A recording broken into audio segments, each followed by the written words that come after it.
عنوان: اندھیری رات، جلتا جنگل اور ایک معصوم جان۔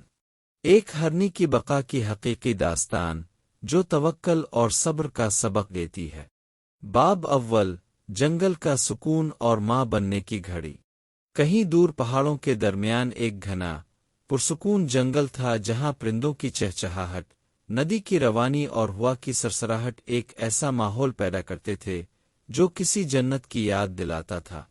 اسی جنگل کے ایک کنارے پر ایک ہرنی رہا کرتی تھی، نرم و نازک، معصوم اور ماں بننے کے قریب۔ وہ ہرنی کئی دنوں سے بے چین تھی۔ اس کے پیٹ میں پلنے والا بچہ جیسے دنیا میں آنے کو بےتاب تھا۔ ہرنی نے کئی جگہوں کا جائزہ لیا، مگر اسے کوئی محفوظ جگہ نہ ملی جہاں وہ سکون سے بچے کو جنم دے سکے۔ بالآخر وہ ایک دن جنگل کے اس حصے کی طرف چلی گئی جو دریا کے کنارے واقع تھا۔ وہاں نرم زمین تھی، درختوں کی گھنی چھاؤں تھی اور پانی قریب ہونے سے آسائش کا گمان ہوتا تھا۔ باب دوم: طوفان کا آغاز۔ مگر قدرت کو کچھ اور ہی منظور تھا۔ جوں ہی ہرنی نے اس گوش امن میں سکون کی سانس لی، آسمان پر کالے بادل چھا گئے۔ بجلی چمکنے لگی اور بادلوں کی گرج نے پورے جنگل کو ہلا کر رکھ دیا۔ انا فانا بجلی گری اور ایک درخت کو آگ لگ گئی۔ تیز ہواؤں کے سبب وہ آگ تیزی سے پھیلنے لگی۔ ہرنی گھبرا گئی۔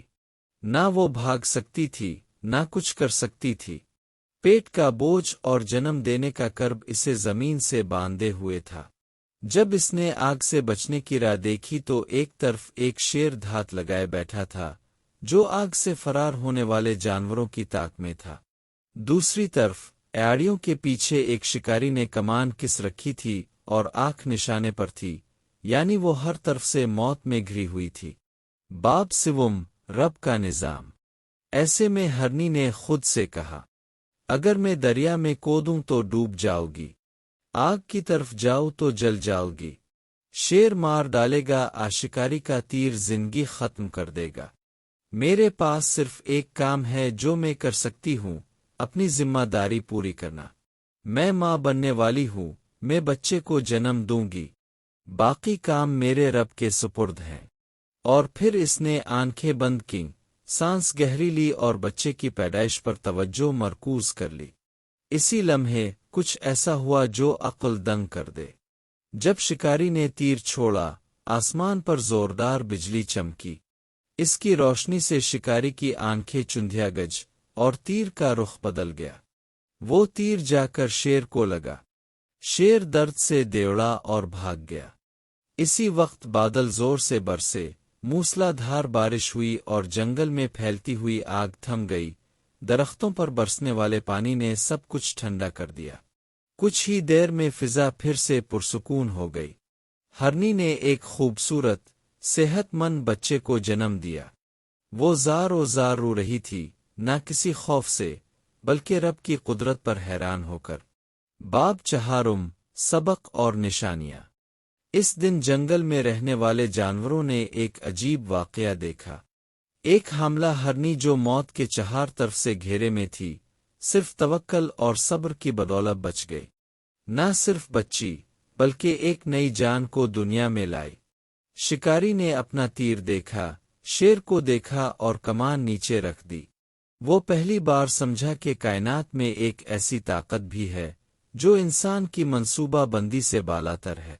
دریا کی روانی، بارش کی بوندا باندی، جلتے درختوں کی راکھ اور ہرنی کی آنکھوں سے بہتے آنسو سب گواہ تھے کہ جب بندہ اپنی استطاعت کے مطابق عمل کرے اور باقی خدا پر چھوڑ دے تو کائنات اس کی مدد کرتی ہے۔